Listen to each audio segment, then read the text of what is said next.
Yo, yo, yo, yo, yo, yo, yo. What up, what up, what up, what up, what up? What's going on? What's going on, beautiful people?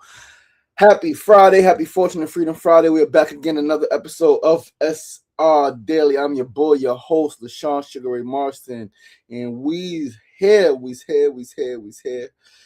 are here. We are pulling up the TikTok on the phone. Not available.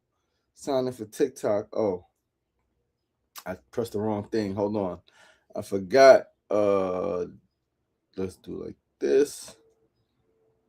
Like that. Like that. Oh no, that's that. Hold on. Give me 1 second. What's going on? What's going on? Family, peace and love. Hold on. Set Fusan Kofa, any PPC on the check-in. What's the deal? Username. Okay. Boom back. That's that. And this should be this. Boom bap. And we should be in. Boom bap. Allow permissions. Don't allow. Skip. Come on, man. Stop playing. I should have did this earlier. I forgot. I'll be forgetting. I gotta sign back into TikTok when I delete or when I clear the cache. When I clear the cache, you gotta sign back in. But yeah. I had to clear the cache, man. Had a couple gigs of stuff just sitting there. We are almost there. Boom bap. We don't need that. We need an 8 there. We need Friday here. Friday vibes. Yo, it's Friday, y'all. It is Friday. This time tomorrow we will be almost in La La Land. Virtual items. Okay. Just go live, baby. Just let me go live, baby. And let's turn the lighting up on the cell phone. And we could put this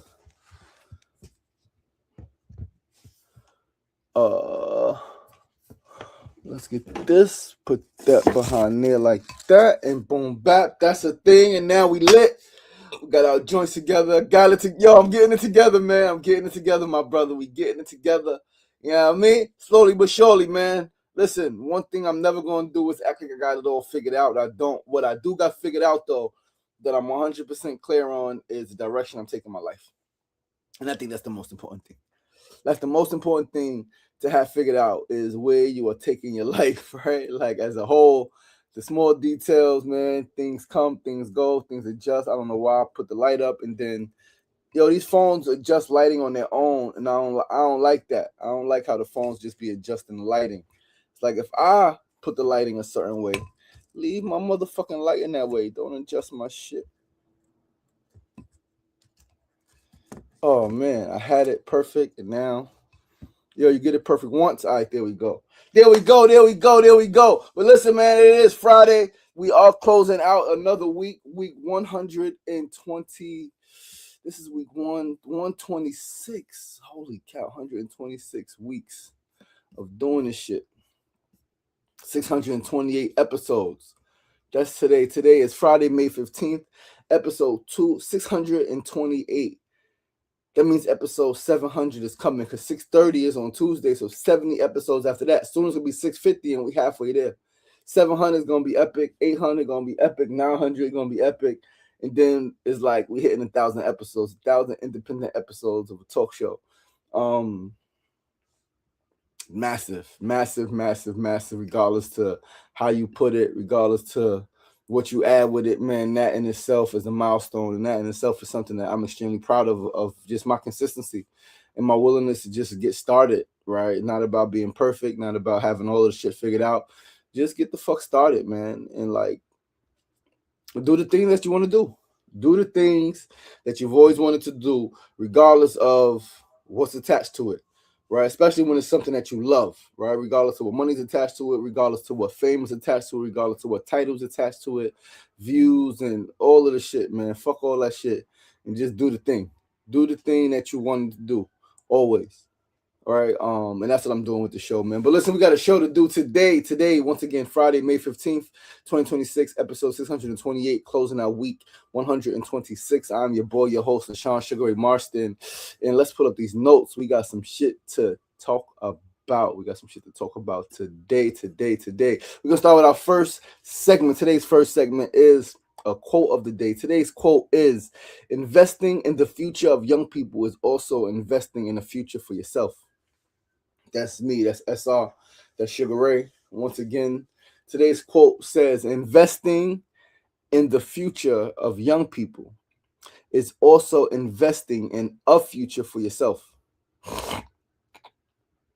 You've heard it. I've heard it. Many people have said it, is that the young people are the future. Our youth are the future. And I always say, yes, they are the future, and our youth are the now. They are now, they are here, they are today, they are current, they are alive, they are existing, their lives matter now, and they are building the world now. They are impacting the world today. We don't got to wait for them to grow up to be 30, 40, 50, 60 to be like, oh, now is their time. No, it's always the young people's time.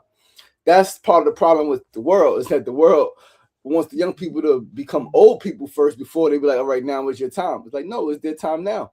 Put them in positions of leadership, give them the necessary skills, give them the education, give them the qualities, right? Or instill in them the qualities, the values now, right? Give them the trust, the responsibility now. And we see it. We see young people killing the game in so many ways. Young people are thriving. Young people are doing phenomenal works, especially in leadership positions. Because they're trying new shit and they're not scared to fail. They don't got the old way of doing things, that they're committed to, that they're stuck with. They try new shit, and when you innovate and you give shit a try, especially when the old way hasn't been working, right, in a specific company, in a specific industry, specific job, right? If the old way is not working, in education, whatever it is, try some new shit. Try some new shit. Do some new shit. And that's what the young people do, man. So investing in the future of young people is also investing in the future for yourself. So last night I hosted the paddle race, right? Amazing paddle race for Echoes of Incarceration organization that I work with. You can look them up. It's spelled exactly as it sounds. Echoes, ECHOES of OF, Incarceration, INCARCERATION. Echoes of Incarceration doing amazing work with young people around filmmaking, advocacy, and criminal justice, making films around issues related to criminal justice, man, solitary confinement, mass incarceration, youth fucking justice, right, and raising the age, and a whole bunch of different things, right, whole bunch of different works that they're doing, just interviewing people, just getting emerging adult justice, just so many different things that they're doing, that they've done, that they continue to do. Been around 17 years, and they're only adding more depth to the work that they're doing. It's something I mentioned last night. Like 17 years they've been around.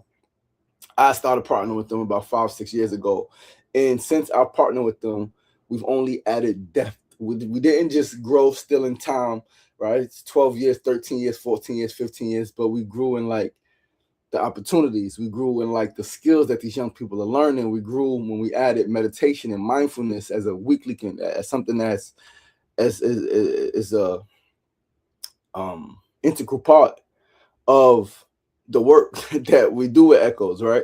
So last night I helped raise $20,000, right? Nearly 20K for the organization as the paddle race facilitator, getting people to contribute some more money, man. They bought tickets, but like it's a fundraiser, man. So like, yeah, your ticket purchase matters. But if you got $100, if you got $1,000, if you got $500, if you got 5K, let's talk about that. And we raised nearly 20K last night, and it was good shit, man. And in that, I was reminded of this reality, right? Investing in the future of young people is investing in the future for yourself. Like me, I'm 42 years old. Me contributing positively to these young people's lives, number one, adds value to my life, right? Keeps me young, working with young people. And in 20 years, these 18-year-olds, 21-year-olds, 23-year-olds, they're going to be in their 30s. They're going to be in their 40s. They're going to be the ones that are the bankers. They're going to be the ones that's leading these different fields, or, like, again, especially with AI and tech, like innovating, and I'm going to need to partner with them and work with them to some degree. And I know that. So I need them to be at the best of their ability. And even as I age even more to my 70s, 80s, 90s, and things start to change completely. It's like, yo, we need young people in these positions. So investing in the future of young people is also investing in a future for yourself. All right. And I'm so grateful because last night most people there understood the assignment again, whether they made $50 contributions, whether they hit the paddle raise at $100 or $200 or $500 or $1,000, had a couple of $1,000 donors, $5,000 donors. Fucking amazing shit, man. Like, and I'm grateful that I get to work with this organization and be part of these young people's lives in this way. All right.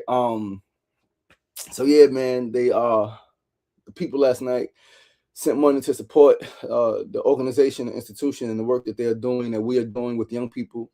And there is a real life benefit, right? There is a real life, real world, real time benefit for everybody there, everybody in the room, for them, their children, their grandchildren. The more young people are doing more positive things, the more they're positively impacting their friends, their circles, their families, their schools, right? The more they are putting out this positive energy, the better the world is. The more peaceful, the more safe, right? Like, so yeah, man, dope shit. That's some really, really, really, really, really dope shit again. And I'm super grateful I was able to, that I am able to, or that I was able to, connect with the organization some years ago, and that they received me not just as someone to be interviewed, not just as a collaborative artist and filmmaker, but as someone that can add more value, right, through meditation, through mindfulness, just through my presence, right, just through my presence, and my real life stories and the shit I endure and how I endure it and how I navigate, and my activism, my sacrifices is positively impacting their lives. Some of those young people change their diets, change how they respond to certain things, right, and they'll tell you because of my influence, and that shit is so fucking humbling. Especially when I was that age, like knowing that when I was that age, I didn't have that same outlet or support system. I didn't have nobody like me. All right. So they say become the person that you always needed as a child. And that's exactly who I became. I am the person that I would have gone to and listened to and confided in when I was 18, when I was 19, and when I was going through all of my shit.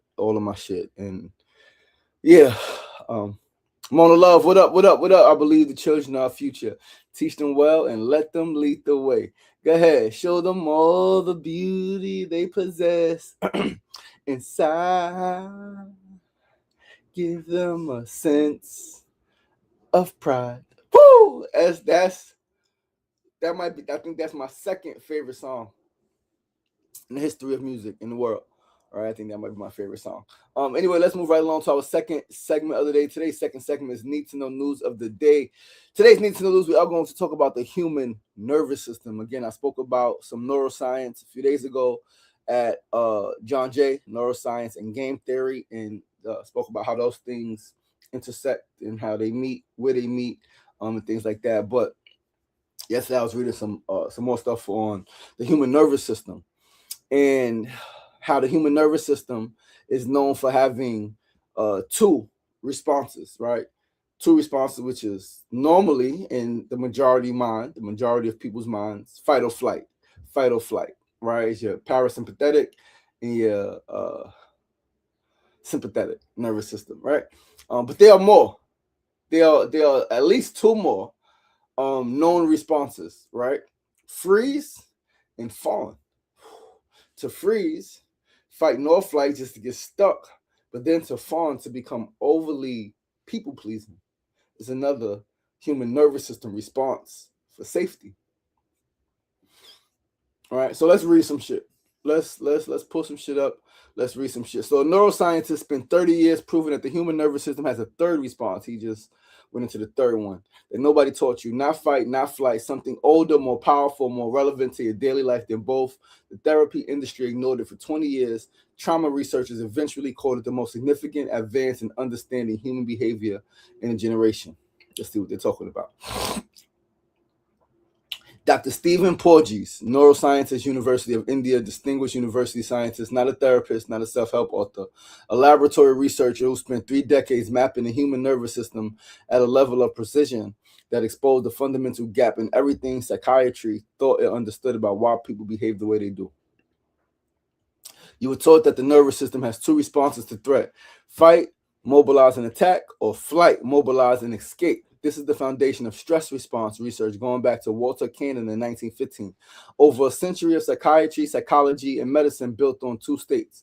Porges spent 30 years proving that there was always a third and that the third one was running your life. He called it the polyvagal theory, named after the vagus nerve, the longest nerve in the body, running from the brainstem through the heart, lungs, and all the way down the gut, right, all the way to the digestive system. The vagus nerve is not one system. Porges discovered it is 2, each with a completely different evolutionary origin, a completely different function, and a completely different effect. The old vagal system, the dorsal vagal, this is the ancient shutdown response present in all vertebrates. When threat is detected and neither fight nor flight is possible, the system shuts the body down. Freeze. Body shuts the fuck down, doesn't do anything. Hands up, don't shoot. Right? That shit, that type shit. In animals, this looks like playing dead. In humans, it looks like disassociation, numbness, the inability to feel anything, the sense of watching your own life from a distance, disassociation. I've done it in my youth, and I've witnessed so many people disassociate. I've seen it, like real life, real time. My family, my friends, I've seen it. The new vagal system is the ventral vagal. This is the system that exists only in mammals, developed specifically to support social connection. When this system is active, the face muscles relax, the voice softens, the middle ear tunes to human frequency. The body signals to every person in the room, I am safe. You are safe with me. This is not a choice. This is natural. It gives off like, this shit is incredible, man. Porges called the process by which the nervous system scans the environment for safety neuroception. New word alert. We're going to go into this more next week. Neuroception, not perception, neuroception. Perception is conscious. The nervous system has already decided whether the environment is safe or dangerous before your conscious mind has formed a single thought about it. Absolutely, we spoke about this during the hunger strike. All right. At least 1 or 2 nights I spoke about consciousness, right? And how how nervous system and brain detect safety before your conscious mind even decides. So then that's how we get to talk about what is consciousness, right? And who is conscious. What is conscious? This is why you can walk into a room and feel unsafe before you have spoken to anyone. Why certain people drain you before they have said a word. Why you can know logically that you are safe and still feel the dread in your chest. Your nervous system already ran a calculation. It checked thousands of micro signals, tone of voice, facial muscle tension, proximity, ambient sound, and made a decision your conscious mind was unaware of. What this means for anxiety. Dope shit. You are not anxious because of your thoughts. This is big. You are not anxious because of your thoughts. Your thoughts are anxious. You have anxious thoughts because your nervous system already decided the environment was unsafe before the thought existed. And doesn't always mean it's accurate, right? Like, the nervous system is not listening to your reasoning. It is listening to signals your reasoning cannot access. Not always accurate though, because it's conditioning, past experience, detect the seeing any signals that's related to something in the past that you experienced that caused harm or lack of safety. All right, some dope shit. So what this means for relationships: every relationship you have is a negotiation between nervous systems before there's a conversation between people. The person who makes you feel safe before they have done anything to earn it, their ventral vagal system is broadcasting safety at a frequency your nervous system recognizes in response to. You are not imagining it. You are reading it. Porges found something else that the trauma research community had never considered. Trauma does not live in the event. We spoke about this as well. It lives in the nervous system's unresolved response to the event. A person whose ventral vagal system was well developed before trauma recovers differently than a person whose nervous system never learned safety to begin with. Because recovery requires the nervous system to return to a state of safety. Just some shit. This is why childhood matters in a way that goes beyond psychology. A child raised in an environment of chronic unpredictability. You don't know what the fuck your mom's gonna do. You know what the fuck your pop's gonna do. You don't know what's going on in the neighborhood. You don't know if you're gonna eat. You don't know what you're gonna eat. You don't know what time you're going to bed. You don't know if somebody gonna yell at you. You don't know what's going on with the neighbors. You don't know what's going on. It's unfucking predictable. A child raised in an environment of chronic unpredictability, raised without consistent co-regulation, without a calm nervous system nearby. Children borrow the nervous systems, they learn the nervous systems of the people around them who create safety or lack thereof. Right, so without a calm nervous system nearby to borrow stability from, the child develops neuroception that defaults to threat. The default is threat. It's always unsafe. I'm gonna fuck what's going on. A little raised voice is safe, even though motherfucker could be playing spades. A little bang on the table is unsafe. It's unsafe because you don't know what's gonna happen next. You don't know what the fuck is really going on, right? So really, you need young people need a parent, an uncle, or aunt, an older sibling, an older cousin, right? That has a regulated nervous system. Calm. Conflict arises. We take a breath and we deal with it from a space of calmness. We deal with it from a space of peace. Whatever it is, children need that because they mimic that. They mimic that. They follow that, right? Shit is deep shit, man. And I'm a living example. I fucking defaulted to threat most of my life, right? Anyway, let's keep going. The most important, because we got 2 more segments. The most important finding in Porgy's 30 years of research. Safety is not a thought. Safety is not a decision. Safety is a physiological state. And physiological states are not changed by understanding them. No, now you can understand all the fuck you want. They're changed by experiencing them repeatedly in the presence of another nervous system that is genuinely regulated. And this is where VR can also support, right? The headsets, Continuum can also support this type of shit. This is why the therapeutic relationship matters more than the therapeutic technique. Big facts. You were taught that anxiety is in your mind, that if you think differently, you will feel differently. Porgy's research says the causality rather, runs the other way. When the body feels safe, the mind thinks clearly. When the body feels threatened, the mind cannot think its way to safety no matter how hard it tries. Facts. The body is not the symptom. The body is the site. Most people will spend their lives trying to think their way out of a nervous system state that thinking cannot reach. The real ones will understand that the anxiety, the disconnection, the chronic sense of unease is not a character flaw. There's a nervous system doing exactly what it was designed to do in an environment it was never designed for. And that the path out is not through the mind. It is through the body learning what safety actually feels like. You can remember the body keeps the score. Your nervous system is not broken. It is doing its job with the information it has. The question is not how to override it. The question is how to give it the one thing it has been scanning for in every room, every relationship, every quiet moment since the day you were born. Evidence that it is safe to finally stop watching. That's some real motherfucking shit, y'all. Did y'all grasp that? Neuroception, body constantly scanning for signals of safety. Ears listening, smell, eyes looking, right? Like taste it in the air, right? Like vibes, spidey senses. It's real shit. Let's go to our third segment. Today's third segment is always the tip of the day. Today's tip is very simple. Always, always, always go for what you want. Don't fret over rejection or failure or being ignored, because none of that shit matters, because all of it will happen more than once in your life. You will be rejected, you will fail, and you will be fucking ignored. You will be overlooked. You will all of the shit is going to happen, but you still got to go for what you want, because none of that shit should get in the way of you going for what you want. From the big shit, family, house, car, live a certain area, certain degree, certain career, big shit, big life shit, to small shit. I just want a fucking bacon cheeseburger, vegan bacon cheeseburger. I just want 2 doubles and some avocado. Small shit, right? Clean room, clean house, love, right? Happiness. I would just want to laugh. So I'm gonna go to this comedy show so I can laugh, right? Like, go for the shit that you fucking want, man. Like, none of that shit, failure, rejection, right, being ignored should get in your fucking way. Like, the person you want, tell them that you want them, y'all want you. Know what I mean? Yo, I want to get to know you a little better. I want to spend some time with you. Know what I mean? I want to share time and space. Yo, what's up? I mean, you say it a little different than that, but you can say it like that. Like, do you? You never fucking know. All right. But literally, man, let nothing get in your way. Go for yours. Go for yours. You deserve it. Like, if you are willing to go for it, you deserve to have it.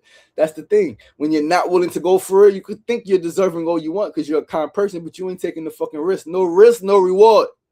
The bigger the risk, the bigger the fucking reward. Go for that shit. Take those chances, take those risks. Go for what the fuck you want in life. Big shit, small shit. Said Fool said, this might explain why the smell of incense makes me calm. One Love said, nah, man. Yeah, man. Fuck is going on here? Dig? Go for that shit. Yo, let's go right along to our fourth and final segment of the day, though, man. Today's fourth segment is our build of the day. We're going to build some more on Echo. So listen, last night's event with Echoes really made me think of how art and sports, we know sports have been, to some degree we know art has been, right? Both are big, especially in the Black community, urban, inner city communities. Both are big. Sports is big. Baseball, football, basketball, track, boxing, all of those sports are big. Art is big. Art, dance, singing, music, right? Filmmaking, painting, all of those things, both big. All right. But last night's event really made me think even deeper how both of them, art and sports, are pathways to personal development for young people. It's a little easier to teach, right? Social responsibility and thinking about your teammate, and like when you're playing sports and you want to win a championship and you know that this person is valuable to the team, and like, right, it's a little easier to teach certain things, right? So like I'm really in awe at the fully, or even recognizing even more how art and sports are both pathways to personal and human development for young people. So last night I spoke about one particular participant, right? My opening words, opening story about impact and emotional development. Because again, it's like we're beyond just teaching fucking camera techniques. We're beyond just teaching how to interview someone, or how to take a video, or how to set up fucking 3-point lighting system for an interview. Like we're beyond that shit. How to edit, like that shit is cool, and we doing that shit, and young people are learning that shit. But we're so far beyond that shit. We're doing so much more than that shit. Listen, we're talking about emotional regulation. We're talking about mental stability is what we are creating for young people who their home life may not have had it, still may not have it. They come to Echoes and they learn it, and they learn to regulate. They learn neuroception, right? Like I can't wait to share that shit with them in 2 weeks, right? When I'm back. Anyway, I spoke about one particular participant, the youngest one. She's been the youngest for a while. She came into summer camp 2 years ago at 16, right? She's now 18. She's now a junior crew member. She's the youngest junior crew member. She's the youngest fucking paid staff member, right? Still sometimes the youngest in the room, even though she's staff, there's still participants who are 19, 20, older than her, right? But she had so much going on in her life when she came, so much going on in her mind, and she didn't know how she would endure. But she did endure, and she fucking is enduring, and she's growing in such an amazingly beautiful, powerful, and profound way. And I promise you, she said it last night, it's the structure and flow that Echoes has helped foster. Echoes, the organization, has helped foster that, help foster her growth, her transformation, her ability to read the room and to regulate her own nervous system. And again, she stated it herself. And so the blending of art and filmmaking, right? Art, filmmaking, and the hard skills that you learn with the camera shit, right? Then you add the responsibility and communication and the soft skills that you learn, right? Punctuality and all of these things. Powerful shit. And then you add the meditation and the mindfulness piece. That shit took this work to a whole new level, to an entirely different level. And these young people are learning nervous system regulation. They're learning social responsibility. They're learning all about their limiting beliefs and conditioning and all of this shit and so much more. And they're learning at an age where this is what they should be learning, and even younger, right? But like a lot of us didn't get it until our 20s and 30s and 40s, and some have never gotten it, right? So shout out to the fucking young people, man. Shout out to Echo. Shout out to Jeremy Robbins for creating that structure, right?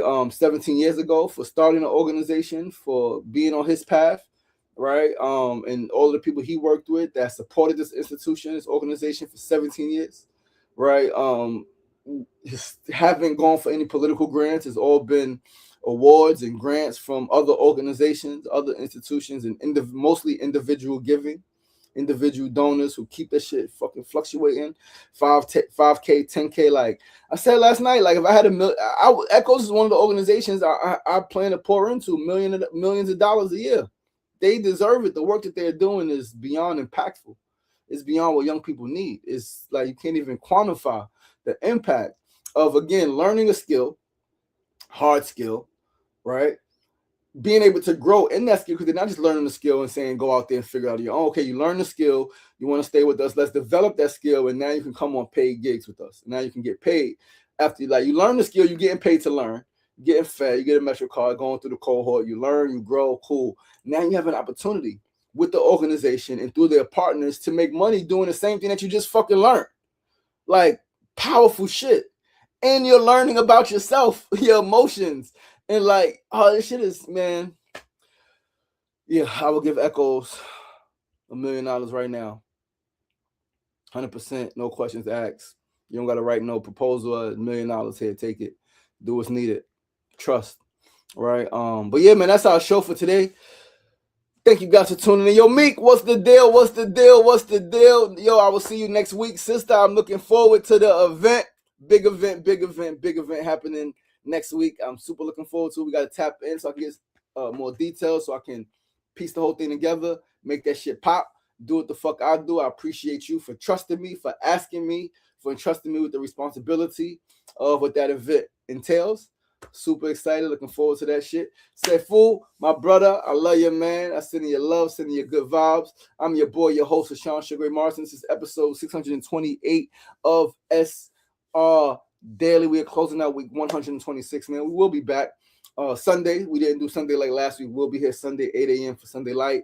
Then we're going to be streaming from Miami that time, right? We'll be in MIA for a couple days. But Monday is the next episode of SRDaily, man, episode 629, kicking off week 127. Love you guys, man. I appreciate you guys. Have a beautiful Friday. Have a beautiful fucking weekend. Enjoy the weather. It's going to be beautiful. It should be beautiful in New York, wherever you are, even if it's raining, cloudy, whatever. You remember, you bring the motherfucking sunshine. And yeah, man, remember, it ain't getting knocked down. It's the problem. It's staying down. So get up! The power is in you. As always, be kind to yourself and be kind to do it. Be kind to do it. Be kind to yourself and be kind to each other. I love you guys because I was reading her comments and you are the best to do it. Appreciate you. Be great and make it a great one. Peace.